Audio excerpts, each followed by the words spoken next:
toujours intéressant de rencontrer des gens qui ont l'expérience, des gens qui connaissent nos véhicules récréatifs. C'est le cas avec Larry Fournier. Allô, Jean-Marc. Salut Larry de chez Larry Caravane à Pintendre. Bon, en fait, on dit Pintendre, mais c'est dans le Lévis. Grand Lévis, C'est mais dans- secteur Pintante. On est dans le secteur de l'est de la ville. De l'est de la ville. Exactement. Je voudrais cette semaine qu'on puisse parler de toutes sortes de choses qu'on doit faire lorsqu'on possède un véhicule récréatif. Quelles sont les erreurs les plus fréquentes qu'on commet quand on a un véhicule récréatif? Écoute, une chose qui est hyper importante maintenant avec les genres de véhicules qu'on a, c'est vraiment de connaître la capacité de remorquage de son véhicule. C'est ultra important parce que, par exemple, les F-150, il y a tellement de configurations dans ce genre de véhicule-là. maintenant, oui. Tu peux avoir un véhicule qui traîne 6 000 livres, l'autre est configuré avec un V8 ou des V6 turbo, il peut en entraîner 12 000 ou 13 000 livres selon les transmissions et les ratios différentiels. Ça, avant de magasiner une roulotte, c'est ultra important de s'assurer de la bonne capacité de remorquage de son véhicule. Et la seule façon, c'est avec ton fabricant de la voiture. Exactement. Nous, malheureusement, on ne peut pas le savoir. Il y a trop de modèles, il y a trop de différences entre les véhicules. C'est de prendre le numéro de série de son véhicule puis s'informer auprès peut-être de son conseiller technique chez le concessionnaire qui vous a vendu le véhicule ou de votre vendeur s'il est qualifié pour vous répondre à ça. Un autre point important que je pense, moi, c'est l'analyse du budget. Absolument, oui. Ça, je pense que c'est drôlement important pour savoir quel genre de véhicule on peut s'acheter. Exactement, oui. C'est de faire l'analyse du budget. C'est une chose, puis n'en faire part à votre conseiller. Il va essayer de vous trouver un véhicule qui va rentrer dans le budget que vous avez.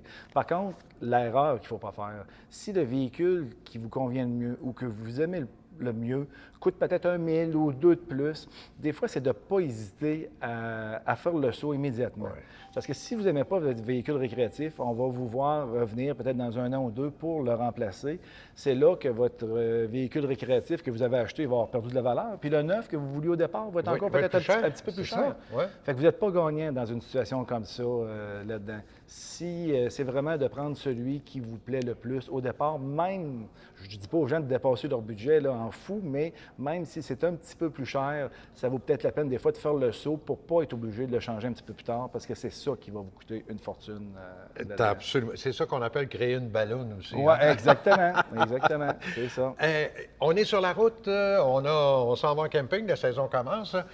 Quels sont les principaux entretiens qu'on doit faire sur Écoute, notre il véhicule? y a vraiment beaucoup d'entretiens à faire sur un véhicule, les joints, etc. Mais la chose qui peut vous emmener vraiment à gâcher vos vacances, c'est les roulements de roues. Si vous vérifiez En pas... bon français, les bearings. Les bearings, OK. les bearings. Tout Ouais. le monde va nous comprendre. Là, avec les bearings de roue, c'est vraiment ultra important de vérifier ça. Nous, on est sur le bord de l'autoroute, qu'on voit tellement de bearings qui ont surchauffé.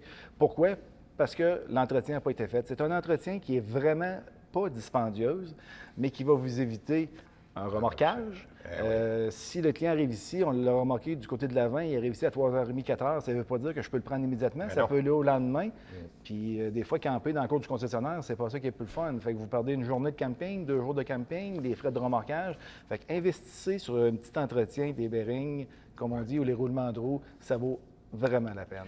Bien justement, Larry, on parle de bearing en chinois, là, de roues, mais on peut parler des pneus aussi. Écoute, une chose qu'on voit là, régulièrement puis qui serait extrêmement facile d'éviter, c'est les pneus. Les gens, une chose peut-être, ils partent avec leur VR, ils vérifient les pneus, ils vérifient la semelle du pneu. La semelle est belle, puis tout, on part avec ça. Mais c'est extrêmement rare que la semelle, que quelqu'un va rouler assez avec son VR pour user la semelle du pneu de la roulotte, autrement dit. Ce qu'il faut vérifier, c'est les petites craques que vous avez dans le caoutchouc. Sur les flancs? Sur les flancs, mais aussi dans la semelle. Vous prenez une lampe de poche, puis vous vérifiez s'il y a des craques dans la semelle et sur les flancs. C'est le soleil qui fait ça. Le pneu va se dégrader. S'il est bien protégé, ça peut durer 4, 5, 6 ans, mais s'il est mal protégé, qu'il n'y a pas de housse dessus ou qu'il n'y a pas de protecteur, ça va se dégrader. Le pneu va éclater. Puis quand ça éclate, ça fait juste ça, on met le pneu de secours, on s'en va là. Mais la semelle, en éclatant, souvent, elle va briser le côté de la roulotte. Fait que là, on se ramasse avec une réclamation d'assurance juste pour un pneu qui est éclaté de 2 000 à 3 000, juste parce que le pneu n'a pas été vérifié. Puis ça, n'importe qui peut vérifier ça. Vous prenez une bonne lampe de poche, puis vous vérifiez les craques dans le pneu. Et au travers de la semelle aussi. À l'intérieur, c'est plus rare parce qu'il y a moins d'accès au soleil à l'intérieur du pneu, mais c'est surtout à l'extérieur et dans la semelle. Très important de vérifier ça. Et en terminant rapidement, la liste de vérification avant le départ est importante aussi. Oui. Avant qu'on parte pour le week-end ou pour un voyage. Là. C'est ça, une petite liste de vérification. Écoute, un peu comme dans l'aviation, ils font ça, des listes de vérification. Dans le VR, c'est la même chose. La liste de vérification, il n'y a rien de pire que d'arriver sur le terrain de camping, puis on est prêt à faire le souper ou à allumer le barbecue, puis il y a plus de. Il y a aussi fou qu'il n'y a plus de. Il n'y a plus de gaz propane. Il n'y a plus de gaz propane. Il n'y a plus de gaz propane. C'est arrivé souvent, ça. Ben oui, c'est arrivé souvent. Ou on n'a plus de gaz propane à l'automne ou au printemps pour utiliser la fournaise. Fait que des fois, on sort les grosses couvertes, puis on passe une nuit qui est moins intéressante. Là. Fait qu'une bonne liste de vérification, ça l'aide vraiment à éviter ces petites choses-là. Là-dessus. Larry, ce sont des bons conseils que tu viens de nous donner. Merci oui, infiniment. On essaie d'éviter les problèmes avant qu'ils arrivent. Hein? Et si vous en avez, venez les régler avec Larry chez Larry Caravane à Pintendre.